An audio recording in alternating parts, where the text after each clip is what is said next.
ഇന്ന് ആചാര്യനെ പാദ നമസ്കാരത്തോടുകൂടി സ്വാഗതം ചെയ്തുകൊണ്ട് മംഗളാചരണത്തോടുകൂടി നമുക്ക് ആരംഭിക്കാം.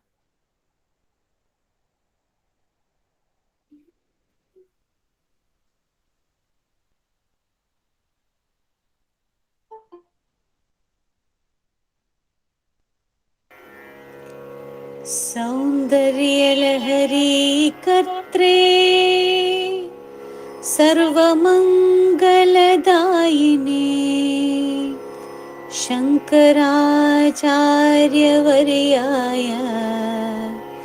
യതിരാജായ തേ നമഃ.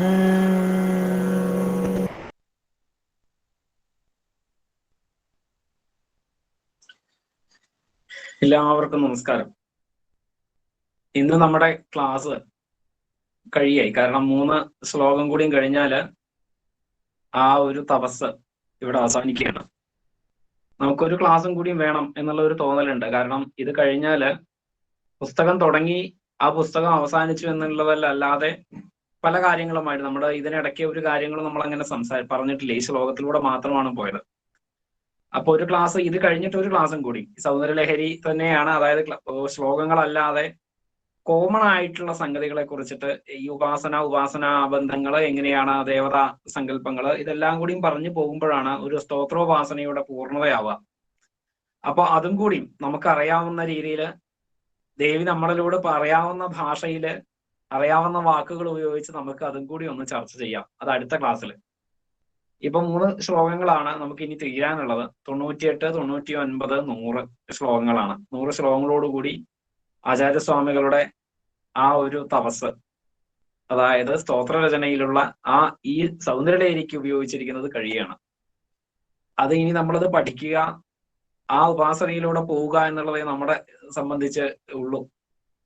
സംശയങ്ങൾ ഒരുപാട് വന്നിട്ടുണ്ടാവാം ഇത് വായിക്കുന്ന സമയത്ത്. അതെല്ലാം പാദം കാലക്രമേണജ എന്ന് പറയില്ലേ, ആചാര്യാൽ പാദമാദത്തെ പാദം ശിഷ്യസമേധയാ പാദം സബ്രഹ്മചാരിഭ്യ പാദം കാലക്രമേണജ, അങ്ങനെയാണല്ലോ. ആ പാദങ്ങൾ കാലക്രമേണ നമ്മളിലേക്ക് ദേവി വെളിപ്പെടുത്തി തരട്ടെ എന്ന് പ്രാർത്ഥിക്കുകയാണ്. എന്തായാലും നമുക്ക് ഇന്നത്തെ ക്ലാസ്സിലേക്ക് കിടക്കാം. 98ാമത്തെ ശ്ലോകമാണ്. അത് ശ്ലോകം പാരായണം ചെയ്തതിന് ശേഷം അത് പഠിക്കാം.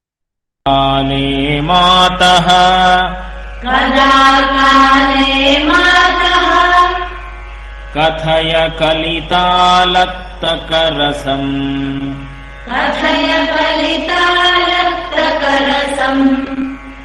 പിബേയം വിദ്യാർത്ഥി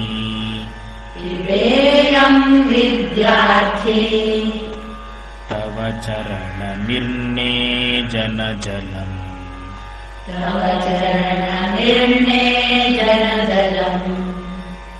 പ്രകൃത്യാമൂകാനാം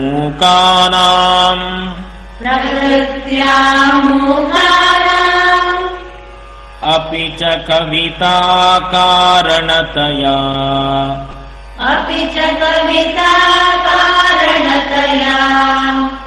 കദാധത്തെ വാണി മുഖകമലതാംബൂലരസതാം കദാധത്തെ വാണി മുഖകമലതാംബൂലരസതാം. 98ാമത്തെ ശ്ലോകമാണ്.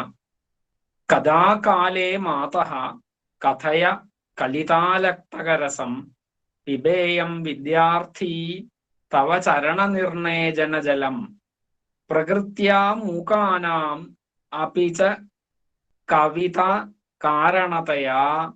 കവിതാകാരണതയാ എന്ന് വേണം. ഇതിൽ തെറ്റാണ്. കവിതാകാരണതയാ കദാധത്തെ വാണി മുഖകമല താംബൂല രസത എന്നാണ്. ഈ ശ്ലോകത്തില് ശങ്കരാചാര്യരുടെ എളിമ, ശങ്കരാചാര്യർ പറയാണ് ഇനിയും എനിക്ക് കവിത്വം ഇല്ല എന്നാണ് ശങ്കരാചാര്യർ പറയുന്നത്. അതിന്റെ ഗൂഢാർത്ഥമായിട്ട് അനവധി ആളുകൾ പലതും പറഞ്ഞിട്ടുണ്ട്. ശങ്കരാചാര്യർ ഉദ്ദേശിച്ചിരിക്കുന്ന അർത്ഥം ഇതല്ല. ഇവിടെ ആ കുണ്ടലിനി ശക്തി ഉണർന്ന് സഹസ്രാര പത്മത്തിലെത്തി അവിടുന്ന് നിർഗളിക്കുന്ന അമൃതാരസാസ്വാദനത്തെയാണ് പറയുന്നത് എന്നൊക്കെ വ്യാഖ്യാതാക്കൾ പലവധി പറഞ്ഞിട്ടുണ്ട്. എങ്കിൽ തന്നെയും ഇവിടെ ഭഗവതിയോട് പറയുന്നതാണ് കരുണാമൂർത്തിയ ഹേ മാതഃ, അല്ലയോ അമ്മേ. അവസാനം ഇതെല്ലാം വർണ്ണിച്ചു കഴിഞ്ഞു. ഭഗവതിയെ പറ്റിയിട്ട് ഇനി വർണ്ണിക്കാനൊന്നും ബാക്കിയില്ല. അവസാനം എവിടെ എത്തിപ്പെട്ടത്? ഹേ അമ്മേ എന്ന് തന്നെയാണ്. തവ നിന്തിരുവടിയുടെ കലിതാലക്തകരസം, ചെമ്മഞ്ചിച്ചാറ് കലർന്ന. എന്താണ് ആ ചെമ്മഞ്ചിച്ചാറ് എന്നൊക്കെ നമ്മൾ മുമ്പ് നമ്മൾ പഠിച്ചു. ചരണനിർണയജനജലം, പാദതീർത്ഥം. ചരണം എന്ന് പറഞ്ഞാൽ പാദമാണ്. അതിന്റെ നിർണയജനജലം പാദതീർത്ഥം. അത് ഒരു അഭിപ്രായത്തിൽ പറയുന്നത് സഹസ്രാര പത്മത്തിൽ നിന്ന് ശിവനോട് ചേർന്ന്, അതായത് ശക്തി ഉണർന്ന് സഹസ്രാര പത്മസ്ഥിതമായിരിക്കുന്ന ശിവനോട് ചേർന്ന് അവിടെ നിന്നുണ്ടാകുന്ന ആ രസം, അമൃതരസത്തെ, ഊറി വരുന്ന അമൃതരസത്തെയാണ് ഇവിടെ പറയുന്നത് എന്നാണ് വ്യാഖ്യാനം പറയുന്നത്. വിദ്യാർത്ഥി, വിദ്യയെ അർത്ഥിക്കുന്നവനായ ഞാൻ. ആലോചിച്ച് നോക്കൂ, ഭഗവാൻ അതൊന്നറിഞ്ഞാലാണോ എല്ലാം അറിഞ്ഞത്? അതറിഞ്ഞ ആളാണ് ശ്രീമത് ശങ്കരാചാര്യ ആചാര്യവാദ സ്വാമികള്. ആ സ്വാമികൾ പോലും പറയുന്നത് വിദ്യാർത്ഥിയായിരിക്കുന്ന ഞാൻ. അപ്പൊ മരണം വരെ, അവസാന ശ്വാസം വരെ നാം ഓരോരുത്തരും വിദ്യയെ അർത്ഥിക്കുന്നവരാണ്. വിദ്യയെ അർത്ഥിക്കുക എന്ന് വെച്ചാൽ എന്താണ്? വിദ്യയെ പ്രകൃഷയുടെ ചോദിക്കണം, എന്നാലേ അത് പ്രാർത്ഥനയാവുള്ളൂ. ആ വിദ്യ അർത്ഥിക്കാൻ ചെല്ലുന്ന സമയത്ത് ശിഷ്യന്മാർ താഴെ തന്നെയാണ്. ഇന്നങ്ങനെയല്ല. നമ്മളൊക്കെ പലപ്പോഴും എല്ലാം അറിഞ്ഞിട്ട് നമ്മൾ പരീക്ഷിക്കാൻ വേണ്ടിയിട്ടാ ചെല്ലുക. നമുക്കൊക്കെ അറിയാം, അത് അറിവോ ഗുരുവിന് ഇദ്ദേഹത്തിന് എത്ര അറിവുണ്ട് എന്ന് അറിയാൻ വേണ്ടിയിട്ടാണ് ചെല്ലുക. പലപ്പോഴും ഗുരു ശിഷ്യ ബന്ധത്തില് ഞാൻ എന്തെന്നാണോ അതിനെ മുഴുവൻ തിരസ്കരിച്ചുകൊണ്ട്, ഞാൻ ഒന്നുമല്ല, എന്റേതായിട്ടുള്ളതെല്ലാം ഒഴിവാക്കിക്കൊണ്ട് ഒരു പുതിയ ഞാനായിട്ട് ചെല്ലുമ്പോൾ മാത്രമാണ് ആ ഗുരുവിൽ നിന്നുള്ള ജ്ഞാനം ശിഷ്യന് പകർന്നു കിട്ടുക. പണ്ട് സെന്നിൽ ഒരു കഥയുണ്ട്, സെൻ ബുദ്ധിസ്റ്റ്, സെൻ ക്വാൻ ഒരു കഥയുണ്ട്. ഒരു ശിഷ്യൻ ഗുരുവിന്റെ സമീപത്ത് ചെന്നിട്ട് പറയുകയാണ്, എനിക്ക് വാട്ട് ഈസ് സെൻ, എനിക്ക് സെൻ പഠിക്കണം എന്ന് പറഞ്ഞിട്ട്. അപ്പൊ അവിടെ ചെല്ലുമ്പോൾ അദ്ദേഹം ഒരു കപ്പ് ചായ എടുത്തിട്ട് കൊണ്ടുവരാൻ പറയും. ഒരു കപ്പ് ചായ കൊണ്ടുവരും. എന്നിട്ട് ആ ചായയിലേക്ക് ഇങ്ങനെ ആ കപ്പിലേക്ക് ഒഴിച്ചുകൊണ്ടിരിക്കുമ്പോൾ അത് നിറഞ്ഞു തുളുമ്പിക്കൊണ്ടേയിരിക്കും. അപ്പൊ അദ്ദേഹം ചോദിക്കും, ഇത് എന്തിനാ നിറഞ്ഞല്ലോ ഗുരുനാഥ, ഇത് എന്തിനാ മുഴുവൻ ഇങ്ങനെ ഒഴിക്കുന്നത് ചോദിക്കുമ്പോ, ഈ അവസ്ഥയാണ് നിന്റെ, അതുകൊണ്ട് നിനക്ക് ഇവിടെ നിന്ന് ഒന്നും പഠിക്കാൻ സാധിക്കില്ല എന്നാണ് പറയുന്നത്.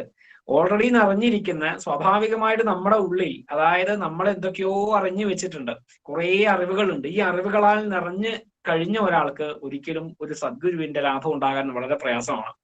അപ്പൊ നമ്മൾ എന്ത് വേണം? ഞാൻ എന്നുള്ള ബോധത്തെയാണ് ആദ്യം. ഈ ഞാൻ എന്ന് പറയുന്നത് പരിമിതമായിരിക്കുന്ന ഞാനിനെയാണ്, വിശ്വോത്തീർണമായിരിക്കുന്ന ഞാനിനെ അല്ല.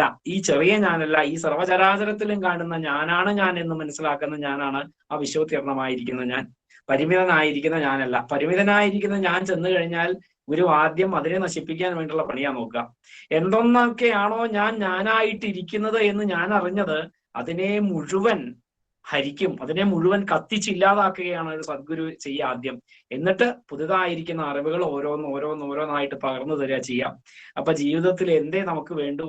എന്തൊരു വിദ്യാർത്ഥിയായിട്ടിരിക്കുക, ഒരു സദ്ഗുരു ലാഭം ഉണ്ടാവുക. ബാക്കിയെല്ലാം ആ ഗുരുനാഥൻ വേണ്ടതുപോലെ നയിച്ച് നമ്മൾ വേണ്ടതുപോലെ മുന്നിലേക്ക് കൊണ്ടുപോയിക്കോളും എന്നുള്ള കാര്യത്തിൽ യാതൊരു സംശയവുമില്ല എന്നുള്ളതാണ്.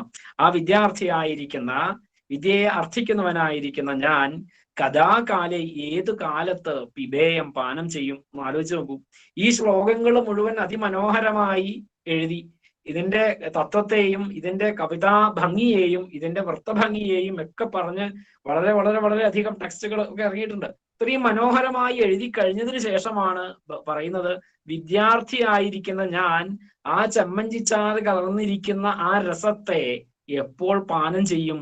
കഥയ അരുളി ചെയ്താലും. പ്രകൃത്യാ മൂകാനാം അഭിച, ജന്മനാം മൂകനായവന് പോലും കവിതാകാരണതയാ, കവിതയ്ക്കു കാരണമായി ഭവിക്കുന്നതിനാൽ വാണീമുഖ കമലത്തിലുള്ള താമ്പൂല രസത്തിന്റെ ഭാവത്തെ, കഥാധത്തെ എപ്പോൾ ധരിക്കും എന്നാണ് പറയുന്നത്. ആ രസത്തെ എപ്പോഴാണ് ധരിക്കുക? മൂകന് പോലും എന്താണ് ഈ വാക്ചാതുര്യം, കവിതാ സാമർഥ്യം കൊടുക്കുന്നതാണ് ഏത്? വാണീമുഖ കമലത്തിലുള്ള താമ്പൂലം എന്ന് പറയുന്നത്. അത് ഞാൻ എപ്പോഴാണ് ധരിക്കുക? എപ്പോഴാണ് എനിക്ക് കിട്ടുക?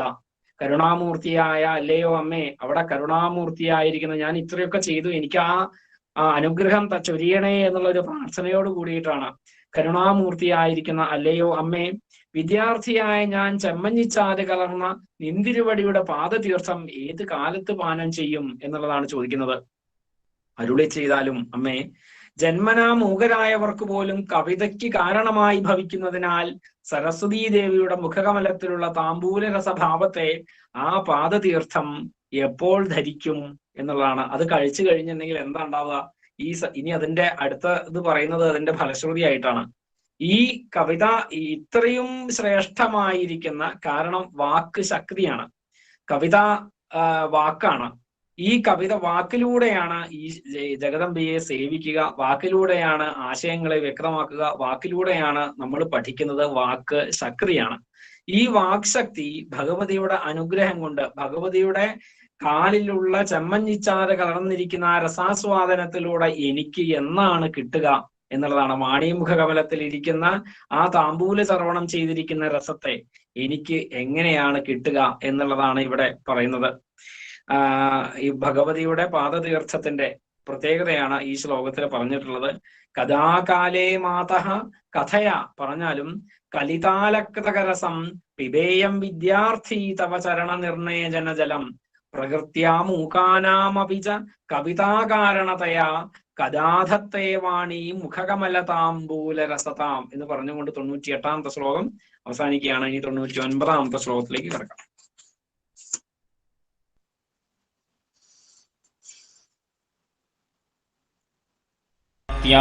ലക്ഷ്മ്യാ सरस्वत्या लक्ष्म्या विधिहरिसपत्नो विहरते विधिहरिसपत्नो विहरते रतेः पातिव्रत्यम् रते पातिव्रत्यम् शिथिलयति रम्येण वपुषा शिथिलयति रम्येण वपुषा चिरञ्जीवन्नेव चिरञ्जीवन्नेव क्षपितपशुपाशव्यतिकरः क्षपितपशुपाशव्यतिकरः परानन्दाभिख्यम् परानन्दाभिख्यम् रसयति रसं त्वद्भजनवान् रसयति रसं त्वद्भजनवान् 99-ാമത്തെ ശ്ലോകമാണ്. സരസ്വത്യാ ലക്ഷ്മിയാ വിധിഹരി സപത്നോ വിഹരത്തെ രതേഹ പാതിവ്രത്യ ശിഥിലയതി രമ്യേണ വപുഷാ ചിരം ജീവന്നേവ ക്ഷപിത പശുപാശവ്യതികരഃ പരാനന്ദാഭിഖ്യം രസയതി രസം ത്വദ്ഭജനവാൻ എന്നാണ്. ഇവിടെ ഈ ദേവിയുടെ ഈ സ്തോത്രങ്ങൾ മുഴുവൻ ദേവീ ഭജന കൊണ്ട് എന്താണ് നമുക്ക് കിട്ടുക എന്നുള്ളതാണ്. ദേവീ ഭജന ചെയ്തു കഴിഞ്ഞാൽ എന്താണ് നമുക്ക് കിട്ടുക? അതായത് യത്നാസ്തി ഭോഗോ പറഞ്ഞു, ശ്രീ സുന്ദരീ പൂജക പുങ്കവാനാം ഭോഗശ്ച മോക്ഷശ്ച കരശ്ചയവ എന്നാണ്. മോക്ഷം പറഞ്ഞാൽ എന്താണ്? നമ്മൾ മരിച്ചു കഴിഞ്ഞിട്ട് നമുക്ക് കിട്ടുന്ന ഒരു സാധനമല്ല. ജീവിച്ചിരിക്കുമ്പോൾ തന്നെ ഈ സർവചരാചരങ്ങളും ആ ശക്തി സ്പന്ദനമാണ് എന്ന് അനുഭവിക്കാൻ സാധിക്കുക എന്നുള്ളതാണ്. അത് നമുക്ക് സാധിക്കണം. അപ്പോ ഇവിടെ എന്താണ്? അല്ലയോ അമ്മേ ത്വദ്ഭജനവാൻ, നിന്തിരുവടിയെ ഭജിക്കുന്നവൻ. എന്തുകൊണ്ട് ഇവിടെയാണ് ഈ ത്വദ്ഭജനവാൻ എന്ന് പറയാൻ കാരണം? ഇത് മുഴുവൻ ദേവിക്കുള്ള ഭജനയാണ്. ആ ദേവിക്കുള്ള ഭജന ആരൊരാളാണോ ചെയ്യുന്നത്, നിന്തിരുവടിയെ ഭജിക്കുന്നവൻ, സരസ്വത്യാ ലക്ഷ്മിയ, സരസ്വതിയോടും ലക്ഷ്മി ദേവിയോടും, വിധിഹരി സപത്ന, ബ്രഹ്മാവിന്റെയും വിഷ്ണുവിന്റെയും സപത്നഭാവത്തിൽ, പത്നിഭാവത്തിൽ അവർക്ക് ഈർഷ്യ ഉളവാക്കുന്ന രീതിയിൽ. കാരണം സരസ്വതി ദേവി ബ്രഹ്മദേവന്റെ പത്നിയാണ്, ലക്ഷ്മി ദേവി സാക്ഷാൽ മഹാവിഷ്ണുവിന്റെ പത്നിയാണ്. അവർക്ക് ഈർഷ്യ ഉണ്ടാക്കുന്ന രീതിയിൽ വിഹരിക്കുന്നു നിന്നെ ഭജിച്ചു കഴിഞ്ഞാലേ. കാരണം കവിതയായാലും വാക്കായാലും വാഗ്വിലാസമായാലും ലക്ഷ്മി ഐശ്വര്യമായാലും ധനമായാലും എല്ലാം നമ്മോടൊപ്പം ഉണ്ടാവും ധാരാളം. ആ സമയത്ത് ഇവർക്ക് രണ്ടുപേർക്കും ചില ഈർഷ്യകൾ ഉണ്ടാവുന്ന പറയുന്നത്, എന്റെ കൂടെ നിൽക്കുന്നില്ല, മുഴുവനായിട്ട് അവിടെയാണല്ലോ എന്നുള്ള ഒരു ഈർഷ്യ അവരിൽ ഉളവാക്കും എന്നാണ് ഇവിടെ പറയുന്നത്. രതേഹേ പാതിവ്രത്യം, രതീദേവിയുടെ പാതിവ്രത്യ നിഷ്ഠയെ രമ്യേണ വപുഷ, രമ്യമായ വപസ്സു കൊണ്ട്, മനോഹരമായ ശരീരം കൊണ്ട്, ശിഥിലയത്തി എന്നാണ് പറയുന്നത്. അതായത് രതേഹേ പാതിവ്രത്യം, രതീദേവിയുടെ പാതിവ്രത്യം എങ്ങനെയാണ്, ആരാണ് നശിപ്പിക്കുക? ഈ ഉപാസിക്കുന്നവരെ. കാരണം ലോകത്ത് ഭൂലോക ഏറ്റവും വലിയ സുന്ദരനാണ് കാമദേവൻ. കാരണം കാമദേവൻ ശൃംഗാരം, കാമം അതുകൊണ്ട് ഉണ്ടാക്കി വെച്ചിരിക്കുന്ന ഒരു സമൂർത്ത രൂപമാണ് കാമദേവൻ. ആ കാമദേവന്റെ അത്ര സൗന്ദര്യം പ്രപഞ്ചത്തിൽ ഒന്നുമില്ല എന്നാണ് സാക്ഷാൽ മഹാദേവനായിട്ടൊക്കെ പറയും. ആ കാമദേവൻ രതീദേവിയുടെ ഭർത്താവാണ്. അപ്പൊ രതീദേവിയുടെ പാതിവ്രത്യത്തെ ശിഥിലീകരിക്കാൻ തക്കവണ്ണമുള്ള സൗന്ദര്യം ഈ ഉപാസിക്കുന്നവർക്ക് വന്നു ചേരും എന്നുള്ളതാണ്. രതീദേവി കൂടെ ഉണ്ടാകും എന്നുള്ളതാണ്. രതീദേവി ചേരുമ്പോൾ എന്താ ഉണ്ടാവുക? ആഗ്രഹങ്ങളാണ് ഉണ്ടാവുക. ആഗ്രഹങ്ങൾ എന്താഗ്രഹങ്ങളാണ് ഉണ്ടാവുക? ആനന്ദം അനുഭവിക്കാനുള്ള ആഗ്രഹങ്ങൾ, അല്ലെങ്കിൽ അനുഭവിക്കുന്നതെല്ലാം ആനന്ദമായി തീരുകയാണ് ചെയ്യുന്നത്. കാമനും രതിദേവിയും ചേർന്നാൽ എന്താ ഉണ്ടാവുക? ആനന്ദമാണ് ഉണ്ടാവുക. അപ്പൊ രമ്യേണ വപുഷ, രമ്യമായ വപുസ് കൊണ്ട് കാമദേവനേക്കാൾ ഭംഗിയുള്ള ശരീരമായിട്ട് മാറും, വപുസായിട്ട് മാറും എന്നെ ഭജിക്കുന്നവന്. ത്വത് ഭജനവാൻ, നിന്തിരുവടിയെ ഭജിക്കുന്നവർക്ക് എന്നാണ് ആചാര്യസ്വാമികളോട് പറയുന്നത്. ക്ഷപിത പശുപാശ വ്യതികര, പശുപാശ വ്യതികരത്തെ നശിപ്പിച്ചിട്ട്, പശു എന്ന് പറയുന്നത് നമ്മളൊക്കെയാണ്. എന്താണ്? കാമക്രോധ ലോപമോഹമത മാത്സര്യാദികളായിരിക്കുന്ന പാശബന്ധിതനായിരിക്കുന്ന ജീവൻ, ആ ബന്ധിതന്മാരാണ് നമ്മളെല്ലാവരും. ആ പശുപാശത്തെ, പാശങ്ങളാൽ ബന്ധിതമാക്കപ്പെട്ട പശുക്കളായിരിക്കുന്ന നമ്മളുടെ ആ പാശത്തെ മുറിച്ച്, പശുപാശ സമുച്ഛേദകാരകം എന്നാണ് പറയുന്നത്. ആ ഭാവത്തെ മുറിച്ചിട്ട് നശിപ്പിച്ച് ചിരം ജീവന്നേവ, ചിരകാലം ജീവിക്കുന്നവനായിരിക്കെ തന്നെ പരാനന്ദാഭിഖ്യം രസം, പരാനന്ദം എന്ന് പറയപ്പെടുന്ന രസത്തെ രസയതി അനുഭവിക്കുന്നു. നോക്കൂ, ഇവിടെ മുക്തികരണം എപ്പോഴാണ്? മരിച്ചു പോയിട്ടല്ല. നമ്മളിൽ ജീവൻ, നമ്മുടെ ശരീരത്തിൽ ദേഹവും ദേഹിയും ഒരുമിച്ച് നടക്കുന്ന സമയത്ത് നമ്മൾ പശുപാശ സമുച്ഛേദമായിരിക്കുന്ന ഈ പാശബന്ധിതനായിരിക്കുന്ന നമ്മളെ പാശങ്ങളിൽ നിന്നെല്ലാം മുക്തനാക്കിക്കൊണ്ട് അതിനെ നശിപ്പിച്ചുകൊണ്ട് ആ പരാനന്ദാഭിഖ്യം, പരമമായിരിക്കുന്ന ആനന്ദത്തെ, ആ രസത്തെ അനുഭവിച്ചു കൊണ്ടായിരിക്കും പിന്നെ നമ്മുടെ ജീവിതം ഉണ്ടാവുക എന്നുള്ളതാണ് ഇവിടെ പറയുന്നത്. ആർക്ക്? ഭജനവാൻ, നിന്നെ ഭജിക്കുന്നവർക്ക് എന്നാണ് ഇവിടെ പറയുന്നത്. അപ്പൊ എന്താണ്? ലക്ഷ്മീ ദേവിയും സരസ്വതീ ദേവിയും കൂടെ വാഗ്ദേവിയും, കാരണം വാക്കുകൾ വേണം, ശക്തിയാന്ന് പറഞ്ഞു നേരത്തെ.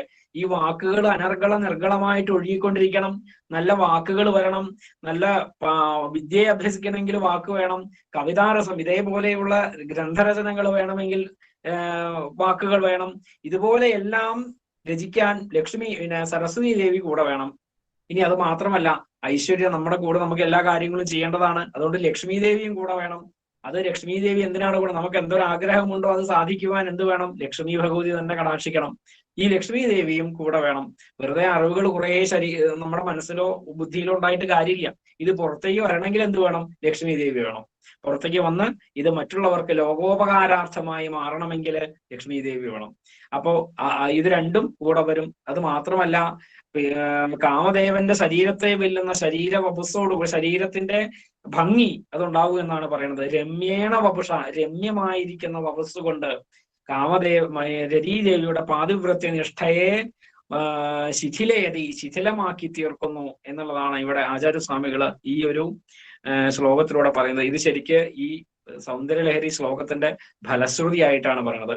എന്താണ് ഇത് പഠിച്ചാൽ ഉണ്ടാവുക? എന്താണ് ഉണ്ടാവുക? ഇതെല്ലാം നമുക്കുണ്ടായി. വാഗ്വിലാസം, വാണിവിലാസം ഉണ്ടായി. ധാരാളം ധനം വേണ്ടവർക്ക് ധനം ഉണ്ടാകുന്നു. പക്ഷെ എന്തിനായിരിക്കണം ഈ ധനം കിട്ടുന്നതും ഈ വാക്കുണ്ടാകുന്നതും എല്ലാം എന്തിനായിരിക്കണം? ദേവിയുടെ ഉപാസനയ്ക്കായിക്കൊണ്ടായിരിക്കണം, ദേവി ഭജനയ്ക്കായിക്കൊണ്ടായിരിക്കണം ഇതെല്ലാം ഉണ്ടാകേണ്ടത്. അങ്ങനെയുള്ള സമയത്ത് എല്ലാം സ്വാഭാവികമായിട്ട് വന്നുകൊള്ളും. അപ്പൊ നമ്മൾ എങ്ങനെ അത് വേർതിരിക്കുക? ദേവി ഭജനയ്ക്ക് വേണ്ടി ഉള്ളതാണോ, ദേവി ഭജനയ്ക്ക് ഉള്ളതല്ലേ? ഇതിന് മുൻപ് നമ്മൾ പറഞ്ഞു പുണ്യം പാപമെന്ന്. ദേവ്യാഭിമുഖമായി ഈശ്വരോന്മുഖമായി ചെയ്യുന്നതെല്ലാം, ഈശ്വരോന്മുഖമായിട്ട് എന്തൊക്കെയാ ചെയ്യാ? നമ്മൾ കടയിൽ പോയി സാധനം വാങ്ങിച്ചു കൊണ്ടിരുന്ന എങ്ങനെ ഈശ്വരോന്മുഖമാവുന്നത്? അപ്പോൾ എന്താ ചെയ്യേണ്ടത്? ഇവിടെയുള്ള നമ്മളെല്ലാം ഈശ്വരാംശമാണ് സങ്കല്പിക്കുക. നമുക്ക് വേണ്ടി നമ്മൾ തന്നെ സാധനങ്ങൾ വാങ്ങിക്കൊണ്ടിരിക്കുകയാണ്. അതൊരു ആരാധനയാണ്. നമ്മുടെ ശരീരത്തെ നമ്മൾ തന്നെ പൂജിക്കുന്നത് ഒരു ആരാധനയാണ്. നമ്മുടെ ശരീരത്തെ നമ്മൾ വൃത്തിയായി അലങ്കരിച്ച് ഭംഗിയായി ദേവീഭാവത്തിൽ കൊണ്ട് നടക്കുന്നതിന് ഒരു ആരാധനയാണ്. അതൊരു പരിധി വിട്ടു കഴിഞ്ഞാൽ മാത്രമാണ് അതൊരു മനോരോഗമായിട്ട് മാറുക. അതുവരെ ഇത് ആരാധന തന്നെയാണ് എന്നുള്ളതാണ്. ഈ പ്രപഞ്ചത്തിൽ സർവചരാചരത്തിലും നിറഞ്ഞിരിക്കുന്ന ദേവീ ചൈതന്യത്തെ മനസ്സിലാക്കുവാനും അത് അനുഭവിക്കുവാനും നമുക്ക് സാധിക്കണം. അപ്പോഴാണ് അത് ദേവ്യോന്മുഖമായ ഈശ്വരോന്മുഖമായിരിക്കുന്ന സഞ്ചാരമായിട്ട് മാറുന്നത് എന്നാണ്.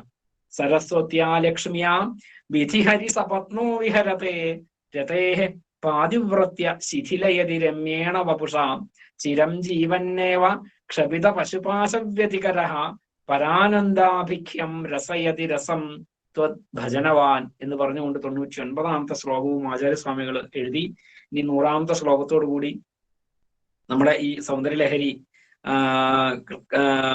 പാഠം പഠിക്കല് തുടങ്ങുകയാണ്. കാരണം 100 ശ്ലോകം പഠിച്ചു. ഇനിയാണ് നമ്മുടെ ജീവിതത്തിലേക്ക് ഇത് എങ്ങനെയാണ് എന്നുള്ളത് വായിച്ച് നമ്മൾ തുടങ്ങുന്നത്. അപ്പോ ഈ സ്ഥൂലമായിട്ടുള്ള അവസാനവും സൂക്ഷ്മമായിട്ടുള്ള ദേവി ഉപാസനയുടെ തുടക്കവുമാവട്ടെ ഈ 100ാമത്തെ ശ്ലോകം മുതൽക്ക് എന്ന് പ്രാർത്ഥിച്ചുകൊണ്ട് നമുക്ക് 100ാമത്തെ ശ്ലോകം പാരായണം ചെയ്യാം.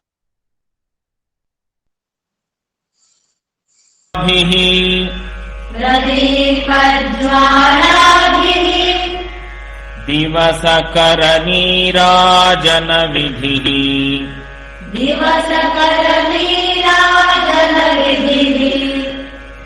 സുധാസൂതേശ്ചന്ദ്രോപലജലവൈരർഘ്യരചന സ്വകീയൈരംഭോഭിഃ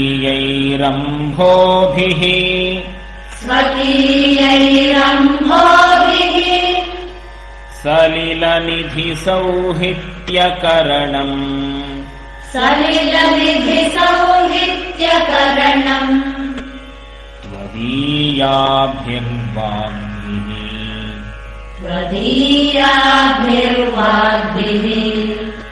തവ ജനനി വാചാം സ്തുതിരിയം.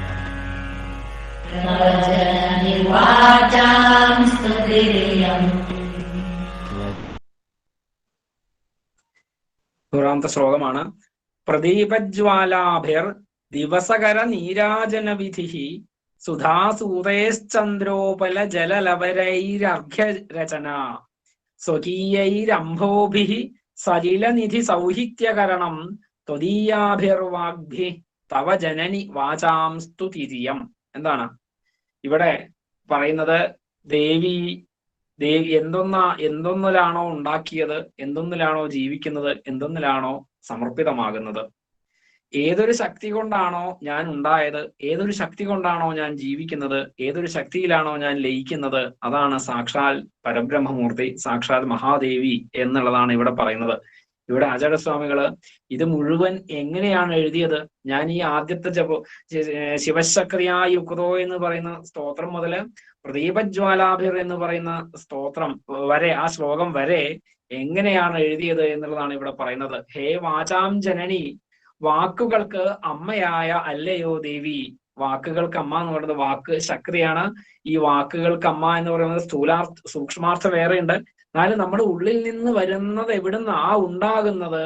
ഈ അമ്മയിൽ നിന്നാണ് ഓരോ വാക്കുകളും ഉണ്ടാകുന്നത്.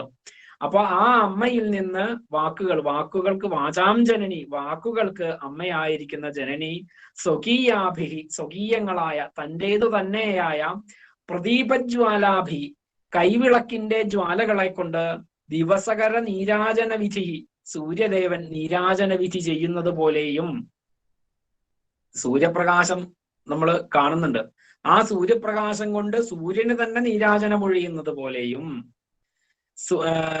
സ്വകീയമായ തന്റേതായ ചന്ദ്രോപല ജലലവൈഹി, ചന്ദ്രകാന്തക്കല്ലിൽ നിന്നൂറുന്ന ജലകണികകളെ കൊണ്ട്, സുധാസൂതേഹെ, അമൃതകാരനായ ചന്ദ്രന്. കാരണം ചന്ദ്രകാന്തക്കല്ല് ഉരുകുമെന്നാണ് പറയുന്നത് ചന്ദ്രരശ്മി ഏറ്റാല്. അതുകൊണ്ട് ഈ ചന്ദ്രരശ്മി ഏറ്റ് ഉരുകിയിരിക്കുന്ന ചന്ദ്രകാന്തക്കല്ലിന്റെ ജലം കൊണ്ട് ചന്ദ്രദേവന്, സോമന്, ഔഷധീശന് അർഘ്യം കൊടുക്കുന്നത് പോലെയും, അർഘ്യരചന, അർഘ്യം സമർപ്പിക്കൽ ചെയ്യുന്നത് പോലെയും, സ്വകീയൈ അംഭോഭിഹി, സ്വകീയങ്ങളായ തന്റേതായ ജലങ്ങളാൽ, സലിലനിധി സൗഹിത്യകരണം, സമുദ്രത്തിന് തർപ്പണം ചെയ്യൽ എന്നതുപോലെയും, ജലത്തിൽ നിന്ന് തന്നെ തർപ്പണം എടുത്തിട്ട് സമുദ്രത്തിൽ നിന്ന് തന്നെ ജലം എടുത്തിട്ട് സമുദ്രത്തിലേക്ക് തന്നെ തർപ്പണം ചെയ്യുക. അതുപോലെയും ത്വദീയാഭിഹി, നിന്തിരുവടിയുടേതു തന്നെയായ വാഗ്ഭിഹി, വാക്കുകൾ കൊണ്ട്, തവ, നിന്തിരുവടിയുടെ ഇയം സ്തുതിഹി, ഈ സ്തുതി രചിക്കപ്പെട്ടിരിക്കുന്നു എന്ന്. എന്ത് മനോഹരമായിട്ടാണെന്ന് നോക്കൂ. അവിടെ അഹങ്കാരത്തിന്റെ ഞാന് എന്നിൽ നിന്ന് വന്നതാണെന്നോ, ഞാൻ സ്വയം പ്രകാശിതമായതാണെന്നോ എന്നുള്ള ഇതൊന്നും ആചാര്യസ്വാമികൾക്കില്ല. അവിടെ പറയുന്നത് എന്താണ്? ഇത്രയും നമ്മളൊക്കെ ഒരു ശ്ലോകം എഴുതി കഴിഞ്ഞിട്ടുണ്ടെങ്കിൽ ഇത് എന്റെ രചനയാണ്, എന്റെ സൃഷ്ടിയാണ് എന്ന് പറയാനാണ് നമുക്കൊക്കെ താല്പര്യം. ഒരു ശ്ലോകം എഴുതി ഒരു 12 ആൾക്കാരെ കാണിക്കും, അവരൊക്കെ ഗംഭീരാണെന്ന് പറയും, അത് എനിക്ക് വാക്കുകൾ അങ്ങനെയല്ല. ഇത്രയും മനോഹരമായി 100 ശ്ലോകങ്ങളിൽ ഒതുക്കി വെച്ചിരിക്കുന്ന ദേവീ തത്വത്തെ ആചാര്യസ്വാമികൾ പറയുകയാണ്, ഇത് എനിക്ക് സാധിച്ചത് ഞാൻ നിന്റെ വാക്കുകൾ എടുത്തിട്ടാണ്. എന്താണ്? വാക്കുകൾക്ക് അമ്മയായ അല്ലയോ ദേവി. കാരണം ഇവിടെ വാക്കുകൾക്ക് അമ്മയായ എന്ന് പറയാൻ കാരണം ഇത് മുഴുവൻ എഴുതണമെങ്കിൽ വാക്കുകൾക്ക് അമ്മയായ ജനനിയുടെ അനുഗ്രഹം ഇല്ലാതെ സാധിക്കില്ല എന്ന് പൂർണ്ണ ബോധ്യം ആചാര്യസ്വാമികൾക്കുണ്ട്. വാക്കുകൾക്ക് അമ്മയായ അല്ലയോ ദേവി, കാരണം ഇത് വാക്കുകൾക്കുള്ളിൽ ഒളിപ്പിച്ചു വെച്ചിരിക്കുന്ന രഹസ്യമായിരിക്കുന്ന സാധന പന്ഥാവാണ് സൗന്ദര്യലഹരി എന്നുള്ളത് യാതൊരു സംശയവുമില്ല. അല്ലയോ ദേവി, സ്വകീയങ്ങളായ പ്രദീപജ്വാലകളെ കൊണ്ട് ആദിത്യന് നീരാജനം നടത്തുന്നത് പോലെയും സ്വന്തം തൻ്റെതായിരിക്കുന്ന പ്രകർഷേണ ദീപം ജ്വലിച്ചു കൊണ്ടിരിക്കുന്നത് കൊണ്ട് ആദിത്യന് നീരാജനം നടത്തുന്നത് പോലെയും ചന്ദ്രകാന്തക്കല്ലിൽ നിന്ന് ഊറുന്ന ജലം കൊണ്ട് ചന്ദ്രന് അർഘ്യമർപ്പിക്കുന്നത് പോലെയും, അതായത് പൂർണ്ണചന്ദ്രൻ തെളിഞ്ഞു വരുന്ന സമയത്ത് ചന്ദ്രകാന്തക്കല്ല് ഉരിയും. ഒരു ഇതായിട്ടാണ് പറയുന്നത്, കവിസങ്കേതം ഒക്കെ പറയുക എങ്ങനെയാണ്. ആ ചന്ദ്രകാന്തക്കല്ലിന്റെ അമൃത കൊണ്ട് ജലം കൊണ്ട് ചന്ദ്രദേവന് തന്നെ അർഘ്യം സമർപ്പിക്കുന്നത് പോലെയും, നിന്തിരുവടിയുടെ സമുദ്രജലം കൊണ്ട് സമുദ്രത്തിന് തർപ്പണം ചെയ്യുന്നത് പോലെയും. സമുദ്രത്തിന് തർപ്പണം ചെയ്യണമെങ്കിൽ എന്തേ ചെയ്യാൻ പറ്റൂ? സമുദ്രത്തിൽ പോയിട്ടേ തർപ്പണം ചെയ്യാൻ സാധിക്കുള്ളൂ. അതുപോലെ ഈ സമുദ്രത്തിനെ തർപ്പണം ചെയ്യുവാൻ എപ്രകാരമാണോ സമുദ്രത്തിൽ നിന്ന് ജലമെടുത്ത് തർപ്പണം ചെയ്യുന്നത്, അതുപോലെയാണ് എന്താ നിന്തിരുവടിയുടെ വാക്കുകളെ കൊണ്ട് തന്നെ. നിന്തിരുവടിയുടെ ഹേ പരാശക്തിയുടെ വാക്കുകളെ കൊണ്ട് തന്നെയാണ് ഞാൻ എന്ത് ചെയ്തിട്ടുള്ളത്. അല്ലയോ അമ്മേ, ഈ സ്തുതി ഞാൻ രചിക്കപ്പെട്ടിരിക്കുന്നു എന്നാണ് പറയുന്നത്. അതോടുകൂടി ശങ്കരാചാര്യർ അവിടെ ഇല്ല, ഞാൻ എന്നുള്ള ബോധം അവിടെ ഇല്ല. ശങ്കരാചാര്യരുടെ എളിമ, ആ വിനയം, അതെല്ലാമാണ് ഇവിടെ കാണിക്കേണ്ടത്. ഓരോ ശ്ലോകം വായിക്കുന്ന സമയത്തും അത് നമ്മുടെ ജീവിതത്തിലേക്ക് പകർത്താനുള്ള ഏത് അംശമാണ് അതിനകത്തുള്ളത് എന്നുകൂടി മനസ്സിലാക്കിക്കൊണ്ടാണ് നമ്മൾ ജീവിതത്തിൽ എന്തും പഠിക്കേണ്ടത്, ഏത് കാര്യവും പഠിക്കേണ്ടത്. നമ്മുടെ ജീവിതത്തിൽ ഈശ്വരോന്മുഖമായി പോകുവാൻ ഏതൊരു ഭാഗമാണോ ഉള്ളത് ആ ശ്ലോകത്തിൽ, ആ ഭാഗത്തെ കൂടുതൽ ശ്രദ്ധയോടുകൂടി മനനം ചെയ്ത് പഠിക്കുമ്പോഴാണ് ജീവിതം ഈശ്വരോന്മുഖമായി തീരുക. അപ്പോ എന്താ ആചാര്യസ്വാമികള് എപ്രകാരമാണോ എവിടുന്ന ഈ പൂജ പഠിപ്പിക്കുന്ന സമയത്ത് പഠിപ്പിക്കും, എന്താ തെറ്റിയാൽ ചെയ്യാന്ന് ഒരിക്കൽ ഗുരുനാഥനോട് ചോദിച്ചു. എന്താ പൂജ തെറ്റിയാൽ ചെയ്യുക? അറിഞ്ഞുകൊണ്ട് തെറ്റിക്കുന്നതല്ല, അറിയാതെ തെറ്റിയാൽ എന്താ ചെയ്യുക എന്ന് ചോദിച്ചപ്പോ, ഭൂമൗ സ്ഖലിതപാദാനാം ഭൂമിരേവാവലംബനം. ഭൂമിയിൽ നിന്ന് വീണാൽ എവിടെയാ വീഴുക? ഭൂമിയിൽ തന്നെയാ വീഴുക. അതുപോലെ എവിടെയാ നമ്മള് ഈ ചെയ്യുന്ന കാര്യങ്ങള് ദേവി തന്നിരിക്കുന്ന വാക്കുകളാണ്. ആ വാക്കുകളെ കൊണ്ട് ദേവിക്ക് തന്നെയാണ് ഈ നീരാജനം, ഈ അർപ്പണം, ഈ സമർപ്പണം ചെയ്യുന്നത് എന്നാണ്. ദേവി തന്നിരിക്കുന്നതാണ് മനസ്സ്, ദേവി തന്നിരിക്കുന്നതാണ് നമ്മുടെ ശരീരം, ദേവി തന്നിരിക്കുന്നതാണ് നമ്മുടെ ബോധം. അതും കൂടി ഇത് മനസ്സിലാക്കേണ്ടത്. എന്തൊന്നാണോ നമുക്ക് ചുറ്റുമുള്ളത്, നമ്മൾ എന്തൊന്നാണോ അത് ദേവി അംശമാണെന്ന് മനസ്സിലാക്കി അത് ദേവിക്ക് തന്നെ സമർപ്പിക്കുക. ആ സമയത്താണ് നമ്മുടെ ഉള്ളിൽ ആ ആനന്ദം ഊറി വരിക, ആ ജ്ഞാനം പ്രകാശിക്കുക എന്നുള്ളതാണ് ഈ ശ്ലോകത്തിൽ ഇവിടെ പറയുന്നത്. വാക്കുകൾക്ക് അമ്മയായ അല്ലയോ ദേവി, സ്വകീയങ്ങളായ പ്രദീപജ്വാലകളെ കൊണ്ട് ആദിത്യന് നീരാജനം ഒഴിയുന്നത് പോലെ ചന്ദ്രകാന്തക്കല്ലിൽ നിന്ന് ഊറുന്ന ജലം കൊണ്ട് ചന്ദ്രന് അർഘ്യം കൊടുക്കുന്നത് പോലെ, അതിനൊക്കെ കാരണമായിട്ടുള്ളത് ആരാണ്? ദേവിയാണ്. സൂര്യന് ഈ നീരാജനം ഒഴിയാൻ കാരണം സൂര്യനാണ്. സൂര്യപ്രകാശമില്ലെങ്കിൽ നീരാജനം ഒഴിയാൻ സാധിക്കില്ല. ചന്ദ്രകാന്തക്കല്ല് ഊറണമെങ്കിൽ ചന്ദ്രൻ വേണം, അതുകൊണ്ട് ചന്ദ്രന് തന്നെയാണത്. അവിടെ എല്ലാം ഒന്നാവുകയാണ്. അവിടെ ഉപാസ്യ ദേവതയും ഉപാസകനും ഉപാസിക്കപ്പെടുന്ന എന്തുകൊണ്ടാണ് ഉപാസിക്കുന്നത് അതും ത്രിപുടി എന്ന് പറയും. മാനമാതൃമേയം, ജ്ഞാനജ്ഞാതൃനേയം, ഉപാസ്യ, ഉപാസദേവത, ഉപാസകൻ, ഇതെല്ലാം ഉപാസന, ഇതെല്ലാം ഒന്ന് തന്നെയാണ് എന്നുള്ളത് ഇവിടെ കാണിക്കുകയാണ്. സമുദ്രജലം കൊണ്ട് സമുദ്രത്തിന് തർപ്പണം ചെയ്യുന്നത് പോലെയും ഇന്ദിരുപടിയുടെ വാക്കുകളെ കൊണ്ട് അല്ലയോ അമ്മേ ഈ സ്തുതി ഞാൻ രചിക്കപ്പെട്ടിരിക്കുന്നു എന്ന് പറഞ്ഞുകൊണ്ടാണ് ആചാര്യസ്വാമികള് ആ ജ്ഞാനപ്രകാശം, ഈ സൗന്ദര്യലഹരി എന്ന് പറയുന്ന 100 ശ്ലോകങ്ങളെ അടങ്ങിയിരിക്കുന്ന ദേവി സാധന, ദേവി ഉപാസന ഇവിടെ പരിസമാപ്തി സമർപ്പിക്കുന്നത്. ദേവിയുടെ പാദങ്ങളിൽ തന്നെയാണ് അത് സമർപ്പിക്കുന്നതും. അപ്പൊ അതുകൊണ്ട് ഈ ശ്ലോകങ്ങൾ മുഴുവൻ ഇതിനകത്ത് വ്യാഖ്യാനിക്കാനുള്ളൂ. ഇനി എല്ലാ ശ്ലോകങ്ങളും ഈ ശ്ലോകങ്ങളുടെ വാച്യാർത്ഥത്തിൽ കൂടെ മാത്രമാണ് നമ്മൾ ഇത്രയും ദിവസം പോയിട്ടുള്ളത്. 100 ശ്ലോകങ്ങളും ഒരു രീതിയിലും അതിനകത്തേക്ക് ഉള്ളറകളിലേക്ക് പോയിട്ടില്ല. അത് പോകണമെങ്കിൽ എന്തുകൊണ്ട് പോയില്ല എന്ന് ചോദിച്ചാൽ, ഈ കേൾക്കാനിരിക്കുന്നവർ എല്ലാ രീതിയിലും ചെറിയൊരു ഭാഗ്യം ചെയ്തവരാണെങ്കിൽ തന്നെയും ഈ അതിന്റെ അർഹത എന്ന് പറയുന്നത് നമുക്ക് അളക്കാൻ സാധിക്കില്ല. അതൊരു സദ്ഗുരുവിന് മാത്രമേ സാധിക്കുള്ളൂ. ഈ പറയുന്ന കാര്യങ്ങള് അപ്പൊ അതുകൊണ്ടാണ് ലളിതാ സഹസ്രനാമത്തെ രഹസ്യനാമ സാഹസ്രം എന്നാണ് പറയുന്നത്. അശ്വാനന മഹാബുദ്ധേ സർവശാസ്ത്ര വിശാരദ എന്ന് പറഞ്ഞുകൊണ്ട് സ്തുതി തുടങ്ങുകയാണ് ചെയ്യുന്നത്. അശ്വാനായിരിക്കുന്ന ഹയഗ്രീവ മഹർഷിയോട് പറയുകയാണ് അഗസ്ത്യ മഹർഷി, ഈ ലളിത സഹസ്രനാമം രഹസ്യനാമ സാഹസ്രം എന്തുകൊണ്ട് എനിക്ക് പറഞ്ഞു തരുന്നില്ല എന്ന് ചോദിക്കുകയാണ്. കാരണം ലോകത്തിലുള്ള എല്ലാ ശാസ്ത്രങ്ങളെ പറ്റിയും തത്വങ്ങളെ പറ്റിയും അഗസ്ത്യർക്ക് പറഞ്ഞു കൊടുത്തു, കുംഭസംഭവന് പറഞ്ഞു കൊടുത്തു. എല്ലാം പറഞ്ഞു കൊടുത്തിട്ടും നമുക്ക് തൃപ്തിയാവാത്ത അഗസ്ത്യര് വീണ്ടും വീണ്ടും ചോദിക്കുകയാണ്. അഗസ്ത്യരോട് ഹയഗ്രീവ മഹർഷിയോട് ചോദിക്കുകയാണ്, അശ്വാനന മഹാബുദ്ധേ സർവശാസ്ത്ര വിശാരദ, ഈ സർവശാസ്ത്രങ്ങളും അറിഞ്ഞിരിക്കുന്ന മഹാബുദ്ധേ, എനിക്ക് എന്തുകൊണ്ടാണ് പരാശക്തിയുടെ പരാഭട്ടാരികാംബയായിരിക്കുന്ന ലളിതാദേവിയുടെ രഹസ്യനാമ സാഹസ്രത്തെ, എന്താ രഹസ്യം, അവിടെ ഈ രഹസ്യം എന്നാ പറയുന്നത്, രഹസ്യനാമ സാഹസ്രത്തെ എനിക്ക് പറഞ്ഞു തരുന്നില്ല എന്ന് ചോദിക്കുന്ന സമയത്താണ് പറഞ്ഞു കൊടുക്കുന്നത്. ഏത്? ഇതാണ് ലളിതാദേവിയുടെ കീർത്തനമാണ്, വശിന്യാദി വാഗ്ദേവതകൾ എഴുതിയതാണ് എന്ന് പറഞ്ഞുകൊണ്ട് അദ്ദേഹം അത് ആരംഭിക്കുകയാണ് ചെയ്യുന്നത്. അതുപോലെ തന്നെയാണ് ഇതും. ഇത് രഹസ്യമാണ്. ഇത് ഉള്ളിൽ അനവധിയായിരിക്കുന്ന ദേവി ഉപാസനയുടെ രഹസ്യതലങ്ങൾ ക്രോഡീകരിച്ച് രഹസ്യതലങ്ങൾ ഉൾക്കൊള്ളിച്ചു കൊണ്ടുണ്ടാക്കിയിട്ടുള്ളതാണ് ഓരോ ശ്ലോകങ്ങളും. ആ ശ്ലോകങ്ങൾ നിങ്ങളുടെ എല്ലാവരുടെയും മുൻപിൽ വെളിപ്പെട്ട് വരും എന്നുള്ള കാര്യത്തിൽ സംശയമില്ല. പക്ഷെ അതിനൊരു കാര്യമേ ആവശ്യമുള്ളൂ, ഒരു സദ്ഗുരു ലാഭം. രണ്ടാമത് അന്തഃപിപീലികാ ദംശവത്, അകത്ത് ഉറുമ്പ് കടിച്ചാലുള്ള വേദന പോലെയുള്ള ഒരു ആഗ്രഹം എല്ലാവർക്കും, നമുക്ക് ഓരോരുത്തർക്കും അത് അറിയുവാനുള്ള ആഗ്രഹം ഉണ്ട് എങ്കിൽ അത് താനെ അത് നമ്മളെ മുന്നിലേക്ക് തുറന്നു വരും. ഒരു പാസിംഗ് ആഗ്രഹമാണ്, എല്ലാ ആഗ്രഹം പോലെയുള്ള ഒരു ആഗ്രഹമാണ്. ഇത് കുറെ വായിക്കുന്നു, രാവിലെ എണീക്കുന്നു, 25 ശ്ലോകം വായിക്കുന്നു, അടച്ചു വെക്കുന്നു, പിറ്റേ 25 ശ്ലോകം വായിക്കുന്നു, അടച്ചു വെക്കുന്നു. അങ്ങനെയല്ല സ്തോത്രോപാസന എന്ന് പറയുന്നത്.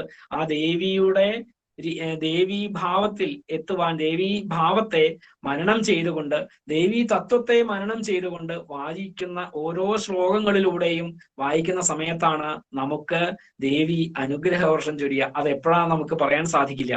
നമ്മുടെ ജീവിതത്തിൽ എപ്പോഴെങ്കിലും അത് സംഭവിക്കും. അതിന് റെഡി ആയിട്ട് നിൽക്കുക എന്നുള്ളതാണ്. പണ്ട് അദ്ദേഹം പറഞ്ഞ പോലെ, കൃഷ്ണമൂർത്തി പറഞ്ഞതുപോലെ, നിങ്ങൾ വാതായനങ്ങളൊക്കെ തുറന്നിടുക, ആ സ്വച്ഛന്ത ശീതളമയാർന്ന കാറ്റ് അകത്തേക്ക് വരാൻ അനുവദിക്കുക. മുഴുവൻ അടച്ചിട്ട് കൊണ്ട് ഒരിക്കലും ആ കാറ്റ് വരില്ല അകത്തേക്ക് എന്നുള്ളതാണ്. അതുകൊണ്ട് ഓരോരുത്തരും ഇത് പഠിച്ചിരിക്കുന്ന നമുക്ക് ഒരു ക്ലാസ്സും കൂടി വേണമെന്ന് ഒരു ആഗ്രഹമുണ്ട്. കാരണം നമ്മൾ പറഞ്ഞു പോയതാണ്. നമ്മൾ അടുത്ത ക്ലാസ്സിൽ കോമൺ ആയിട്ടുള്ള ചില കാര്യങ്ങൾ ഇതേപോലെ ഒരു അരമണിക്കൂറും കൂടി നമുക്ക് ഇരിക്കണം എന്നുണ്ട്. അതിനെ കഴിഞ്ഞു, സൗദി കഴിഞ്ഞു. അതുകൊണ്ട് ഇനി ക്ലാസ്സിൽ കയറേണ്ട, ഓക്കെയാണ്, അത് കുഴപ്പമില്ല, നമുക്ക് ചിന്തിക്കാം എങ്ങനെ വേണം എന്നുള്ളത്. എന്തായാലും ഒരു ക്ലാസ്സും കൂടി ഉണ്ടാവും. അത് ഒരാളാണെങ്കിലും ഒരാളായാലും കുഴപ്പമില്ല. നമുക്ക് അത് ഒരു ക്ലാസ്സും കൂടി നമുക്ക് ഒരു അരമണിക്കൂർ കൊണ്ട് ക്ലാസ് തീർക്കണം. കാരണം ഇത് കഴിഞ്ഞ ഒരു ദിവസം തീർക്കാൻ എനിക്ക് അങ്ങനെ തോന്നുന്നില്ല. കാരണം ഇതിനെപ്പറ്റി പൊതുവിലായിട്ട് ഒരു സ്തോത്രോപാസന, ഒരു ദേവി ഉപാസന പറഞ്ഞാൽ എന്താണ്, ഒരു ഗുരുവിന്റെ അടുത്ത് എങ്ങനെയാണ് ഗുരുവിന്റെ അടുത്ത് നമ്മൾ എത്തുക എന്നുള്ള കാര്യങ്ങളെ പറ്റിയിട്ട് ഒരു ചെറിയൊരു വിശകലനം പോലെ ഒരു ചെറിയ ക്ലാസ്സും കൂടി നമുക്കുണ്ടാവും. ഒരു 10-20 മിനിറ്റ് നേരെ ഉണ്ടാവുള്ളൂ. അത് നമ്മുടെ എന്തായാലും ഇതുവരെയുള്ള ക്ലാസ് ഭഗവതിയുടെ അനുഗ്രഹം കൊണ്ട് ഇടയ്ക്ക് 2-3 ദിവസങ്ങൾ നമ്മൾ എടുക്കാൻ പറ്റിയില്ല എന്നുള്ളതാണ്. പക്ഷെ അതുണ്ടാവും. പരിപൂർണത ദേവിക്ക് മാത്രമേ ഉള്ളൂ, വേറെ ആർക്കും ഇല്ല. കാരണം പൂന്തിങ്കളിൽ പങ്കമണച്ച ധാതാവ് അപൂർണതയ്ക്ക് വിരചിച്ച് വിശ്വം, അങ്ങനെയല്ലേ പറയാ. അപൂർണരാണ് നമ്മളെല്ലാവരും. ഈ അപൂർണത അത് തന്നെ ദേവിയുടെ അപൂർണതയാണ്. ദേവിയുടെ സൗന്ദര്യം എന്ന് പറയുന്നത് തന്നെ നമ്മുടെ അപൂർണതയാണ്. അതുകൊണ്ട് ആ ദേവിയുടെ പാദപത്മങ്ങളിൽ നമ്മൾ ഇതെല്ലാം ഇതുവരെ ചൊല്ലുവാനും നമ്മോടൊപ്പം ഇരിക്കുവാനും എല്ലാം നമുക്ക് മുഴുവൻ പൂർണ്ണമാവണമെന്നൊന്നുമില്ല. അപ്പൊ ഈ ചൊല്ലിയിരിക്കുന്ന ശ്ലോകങ്ങളൊക്കെ തെറ്റുകൾ വരാം, മനസ്സ് വ്യതിചലിച്ചിട്ടുണ്ടാവാം. കാരണം മനുഷ്യരാണ്, എല്ലാം സംഭവിച്ചിട്ടുണ്ടാവാം. കാരണം ഇവിടെ വായിക്കും, പക്ഷെ ബുദ്ധി വേറൊരു സ്ഥലത്താവാം. നിങ്ങൾ അവിടെ നിന്ന് കേൾക്കും, കുറച്ചുപേര് കിടന്നുറങ്ങിയിട്ടുണ്ടാവാം കേൾക്കുന്ന സമയത്ത്. പിന്നെ വെറുതെ വെച്ചിട്ട് ക്ലാസ് അറ്റൻഡ് ചെയ്യാം. ഇത് ചെയ്യുന്ന സമയത്ത് ഈ മൈക്ക് ഓഫ് ചെയ്തിട്ടിട്ട് സംസാരിച്ചിട്ടുണ്ടാവാം. ഇതെല്ലാം നമ്മുടെ ആ ശ്രദ്ധയെയാണ് കാണിക്കുന്നത്. ആ ശ്രദ്ധ ഇല്ലാതെ നമ്മൾ പലതും ചെയ്തിട്ടുണ്ടാവാം. അതിനെല്ലാം ദേവി നമ്മോട്, കാരണം അല്ലയോ ജഗജ്ജനനിയായിരിക്കുന്ന അമ്മയെ എന്ന് ശങ്കര ഭഗവത്പാദർ പറഞ്ഞതുപോലെ, അല്ലയോ അമ്മേ, ഞങ്ങളോട് ഇതിൽ വന്നിരിക്കുന്ന കയ്യബദ്ധങ്ങൾ എല്ലാം പുറത്ത് ഞങ്ങളെ എന്തൊന്നാണോ നമുക്ക് വേണ്ടത് അത് ഞങ്ങളുടെ ജീവിതത്തിലേക്ക് ആവിർഭൂതമാക്കി തരണമേ എന്ന് പ്രാർത്ഥിക്കുക. നമുക്ക് വേണ്ടത്, നമ്മുടെ ആഗ്രഹങ്ങൾ എന്ന് പറയുന്നത് എപ്പോഴും പരിമിതമാണെന്ന് ഓർക്കണം. നമ്മുടെ ബുദ്ധി പരിമിതമാണ്, നമ്മുടെ കണ്ണുകൾ പരിമിതമാണ്, സർവ്വ ഇന്ദ്രിയങ്ങളും പരിമിതമാണ്, മനസ്സ് മാത്രമുള്ള അപരിമേയമായിട്ടുള്ളത്. ആ പരിമിതമായ ബുദ്ധി കൊണ്ട് തോന്നിയിരിക്കുന്ന ആഗ്രഹങ്ങൾ ഒരുപക്ഷെ നമുക്ക് വേണമെന്ന് പറയാൻ പറ്റില്ല. ഭഗവതി എന്തൊന്നാണോ നമ്മുടെ ജീവിതത്തിൽ നമുക്ക് ആവശ്യമുള്ളത് അത് നമുക്ക് തരട്ടെ. ഭഗവതി തന്നുകൊള്ളും. ആവശ്യമില്ലാത്തത് നമ്മൾ ചോദിക്കരുത് എന്നേ ഉള്ളൂ. അപ്പൊ നമ്മുടെ ജീവിതത്തിലേക്ക് ആ ഭഗവതി ആവിർഭൂതമാകട്ടെ എന്ന് പ്രാർത്ഥിച്ചുകൊണ്ട് ഈ സൗന്ദര്യലഹരി പഠനം നമുക്ക് ഭഗവതിയുടെ പാദപത്മങ്ങളിൽ തന്നെ സമർപ്പിച്ചുകൊണ്ട് ഇവിടെ നമുക്ക് അവസാനിപ്പിക്കാം. എന്തായാലും കേട്ടിരിക്കുന്ന ഇതിന് പങ്കെടുത്തുകൊണ്ട് കേട്ട എല്ലാവർക്കും ഇത്രയും ഈ 100 ശ്ലോകങ്ങളും കേടാതെ തോന്നുന്നു എനിക്ക് 40 പേര് 35 പേര് 40 പേരൊക്കെ മിക്കവാറും എല്ലാ ക്ലാസ്സിലും ഉണ്ടായിട്ടുണ്ട്. അവർക്ക് ഏതെങ്കിലും രീതിയിൽ എന്തെങ്കിലും അസ്വസ്ഥതകള് ഞാൻ പഠിപ്പിക്കുന്ന സമയത്തോ എന്തെങ്കിലും ഉണ്ടായിട്ടുണ്ടെങ്കിൽ അത് സദയം ക്ഷമിക്കുക. അങ്ങനെ ഏതെങ്കിലും രീതിയിൽ എല്ലാവരും നല്ല രീതിയിൽ തന്നെ ആവട്ടെ. എല്ലാവരും ഈ സ്തോത്രോപാസനയിലൂടെ ഉയർന്ന് നിങ്ങളുടെ എന്തൊന്നാണോ ഇച്ഛിക്കുന്നത്, എന്തൊന്നാണോ ഭഗവതി നിങ്ങളിലൂടെ ഇച്ഛിക്കുന്നത്, അത് എത്തിപ്പെടാൻ, അത് സാധൂകരിക്കുവാൻ, ലക്ഷ്യസ്ഥാനത്ത് എത്തുവാൻ സാധിക്കട്ടെ എന്ന് പ്രാർത്ഥിച്ചുകൊണ്ട് ഞാൻ ഈ പറഞ്ഞതെല്ലാം എന്റെ കഴിവ് കൊണ്ടല്ല, എന്റെ ഗുരുനാഥൻ എന്നിലേക്ക് വന്ന് പറയുന്ന കാര്യങ്ങളാണ്. ആ തെറ്റുകൾ വല്ലതും ഉണ്ടെങ്കിൽ അത് അല്പബുദ്ധിയായിരിക്കുന്ന എന്റെയാണ്, നല്ലത് വല്ലതും ഉണ്ടെങ്കിൽ അത് എന്റെ ഗുരുനാഥന്റെയുമാണ്, ദേവി സാക്ഷാൽ പരാശക്തിയുടെയുമാണ്. സമർപ്പിച്ചുകൊണ്ട് ഞാനിവിടെ ഈ 100 ശ്ലോകങ്ങൾ ഗുരുനാഥന്റെ പാദത്തിൽ സമർപ്പിക്കുന്നു. കാരണം ദേവിയെ കാണിച്ചു തന്നത്, അനുഭവിക്കാൻ പഠിപ്പിച്ചു തന്നത് ഗുരുനാഥനാവുന്നത് കൊണ്ട് ആ ഗുരുനാഥന്റെ പാദപത്മത്തിൽ സമർപ്പിച്ചുകൊണ്ട് ഞാൻ നിർത്തുന്നു. നമസ്കാരം. എല്ലാ ഭക്തജനങ്ങളുടെയും പേരിൽ, ഞാനടക്കം എല്ലാവർക്കും പേരിൽ അങ്ങയുടെ ആചാര്യന്റെ സാക്ഷാൽ ഗുരുനാഥൻ തന്നെ അങ്ങയുടെ കാൽക്കൽ പാദ നമസ്കാരം ചെയ്തുകൊണ്ട് ഞങ്ങളും എല്ലാം സമർപ്പിക്കുകയാണ്.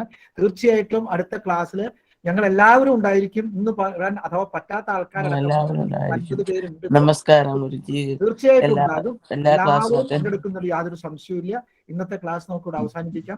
ശാന്തി മന്ത്രം ആരതിയോടുകൂടി അവസാനിപ്പിക്കാം. നമസ്കാരം.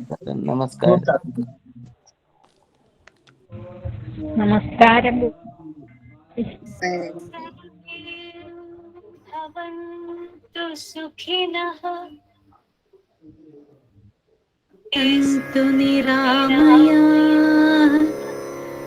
സർവേ ഭദ്രാണി പശ്യന്തു മാ കശ്ചിത് ദുഃഖഭാഗ് ഭവേത്.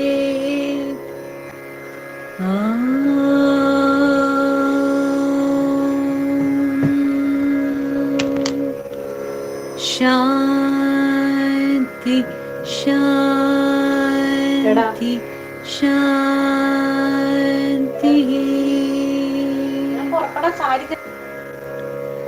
ജയ ജയ ശിവദയിതേ ഹരിഹര വിരിഞ്ചനുത ചരിതേ കാരയ മാം കൃതപുണ്യം തവ ഗുണ ഗാനരതം महिते तव गुणगानरतं महिते. सहस्रारकमले सततं विहररहसि धन्ये शिवाकार निजमञ्च विलसिते चिदानन्दमुदिते शरण्ये चिदानन्दमुदिते.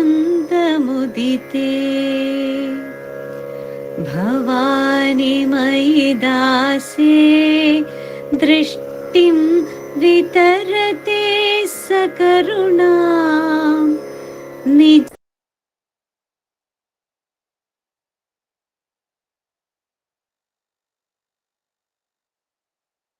Sarasamma is present. അത് കട്ട് ചെയ്യും. എന്തായാലും തടസ്സം വന്നിരിക്കണോ?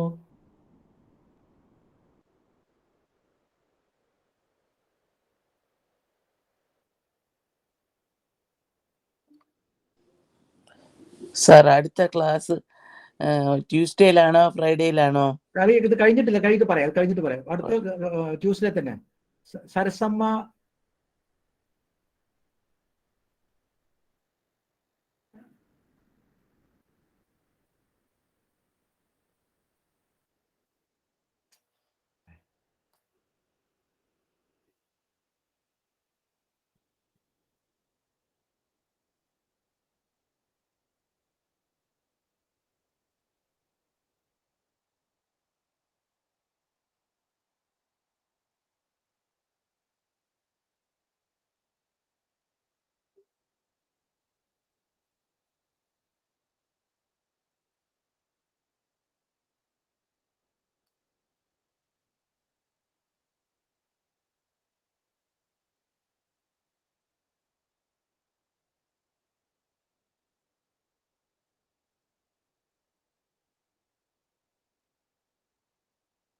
ഒന്നും കേൾക്കുന്നില്ല സാർ.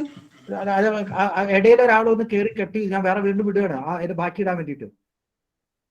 അത് ആരും ഒരാൾ കയറി പ്രസന്റ് ചെയ്ത് തെറ്റിയിട്ടേ അതുകൊണ്ട് പറ്റിയതാണ്. ഞാൻ വീണ്ടും ഇടുന്നുണ്ട് ആ ഭാഗം.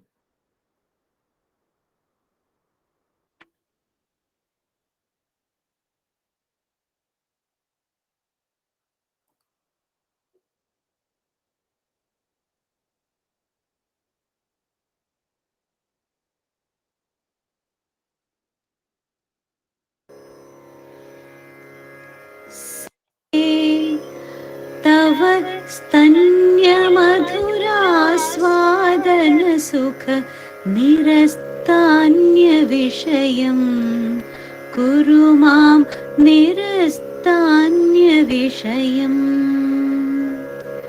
त्वदीयमपि वचनं गदतो मदीयमिव वचनम् स्वकीयसलिलैः सागरतर्पण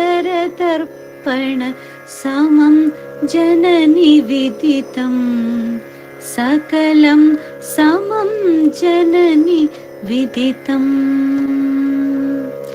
जय जय शिवदयिते हरिहर विरिञ्चनुत चरिते कारय मां कृतपुण्यं तव गुण गानरतं महिते तव गुण गानरतं महिते।